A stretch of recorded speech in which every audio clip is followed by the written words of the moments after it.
Rico! Bakit ba, Ellen? Bakit ba ayaw mong pag-usapan kung bakit mo ako sinaktan? Ha? Nagigilty ka ba? Ha? Akala mo ba ikaw lang nasaktan? Hindi porket ako yung nakipag-break sa'yo. Madali lang sa akin yun. Minahal kita. Minahal kita ng sobra-sobra. Pero napagod na ako sa'yo. Napagod ako mag-adjust sa lahat ng mga gusto mo.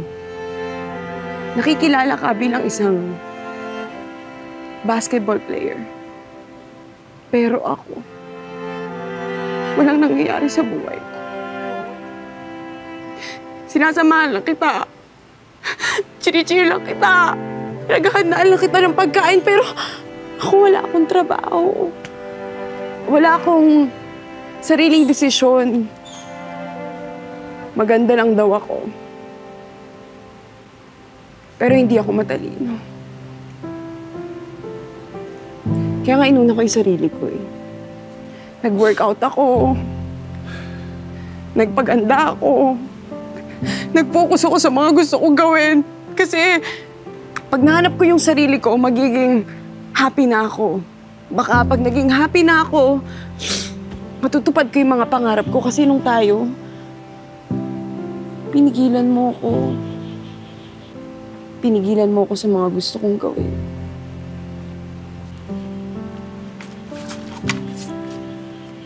I'm sorry. I'm sorry kung naging miserable yung buhay mo dahil sa akin. Alam mo kung bakit? Kasi nai-insecure din ako. Alam ko kasi kaya mong tuparin yung mga pangarap mo. Natatakot ako na pag natupad mo na yung mga pangarap mo, naisip mo na hindi mo na ako kailangan.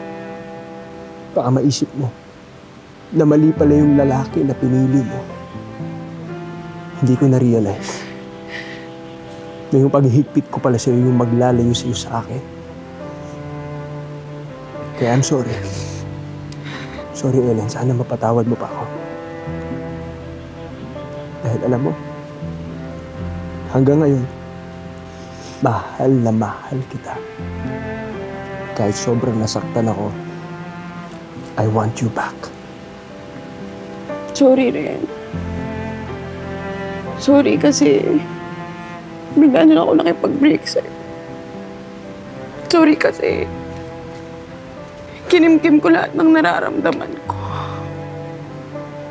Sorry na I was a toxic girlfriend. Sorry din. Kasi toxic na boyfriend din ako. Pero kung magkakabalikan man tayo, sisiguraduhin ko sa'yo. Susuportahan na kita sa lahat ng mga pangarap mo.